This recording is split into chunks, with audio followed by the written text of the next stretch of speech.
Lloyd T. here from JazzEveryone.com with another mini-series to help you find and play what you hear. Thanks to Jamie Eversol's incredible concept of breaking it all down, he may be best served in volume 84 that features the dominant 7th chord played in all keys. Working with one chord, especially the 5-7 chord, gives you a chance to explore the relationship of each note and how it sounds with the dominant chord and its generating tonal center. And it will also show you how these 5 pentatonic pairs formed in every dominant scale create 5 melody zones with different sound qualities and functions. As I mentioned in the text, an important thing to remember is that any and every note can be played at the right time. The idea is developing the instincts to recognize that right time and make it happen. I've created a study guide, the Dominant 7th Workout, that embodies all you need to know about basic jazz vocabulary and how to take it apart and put it back together one note at a time. So here's a little overview of the 3 parts in this mini-series. Exercise 1 in Part 1 identifies the 5 pentatonic pairs formed in every dominant scale. They are played for you to hear and evaluate in Part 1.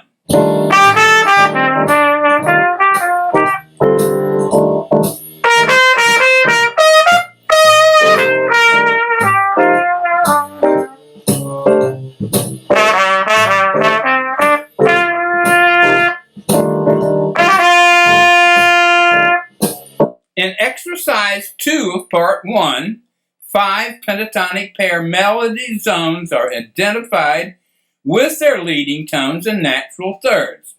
Examples are played for you to hear and to contrast the different sounds of each pentatonic pair played in their natural melody zone.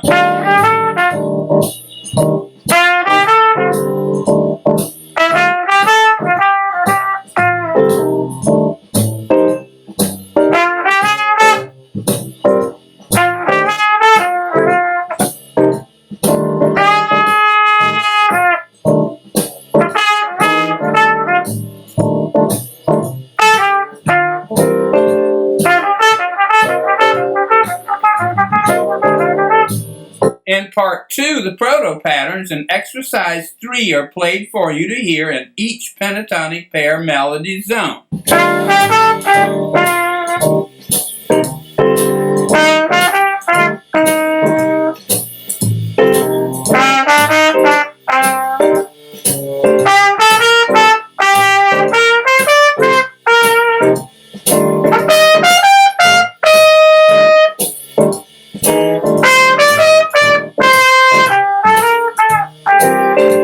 Next, some broken thirds are formed on the pentatonic pairs to help you build linear vocabulary in each melody zone.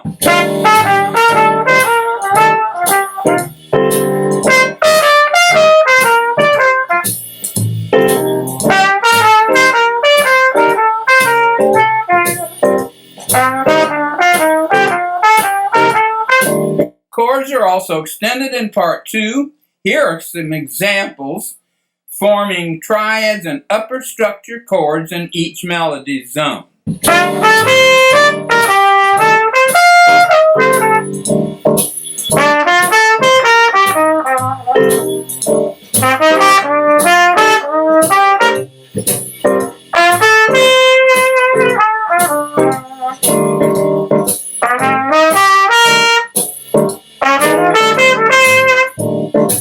In Part 3, we connect our pentatonic pair melody zones with some blues licks in Exercise 4, starting with the 5-note minor pentatonic scale.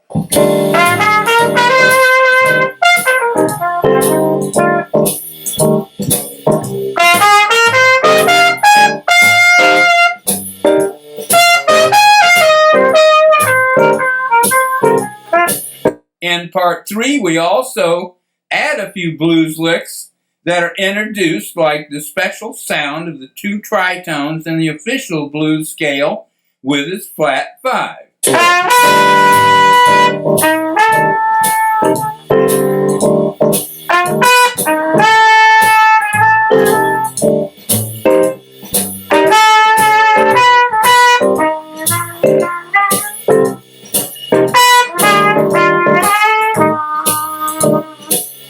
The bottom line is this. Playing jazz is all about being able to play what you hear. So the first step is hearing something and having it in your mind. And that requires endless listening with serious intent and concentration. And then, before you can play anything, you still have to find what you hear on your instrument. Breaking the chords down into simple elements like the pentatonic pairs with their leading tones and major or minor thirds in these melody zones is an excellent way to do just that. When you can quickly find the notes you hear, it's possible to start creating your own melodies based on the music you've acquired and internalized through listening.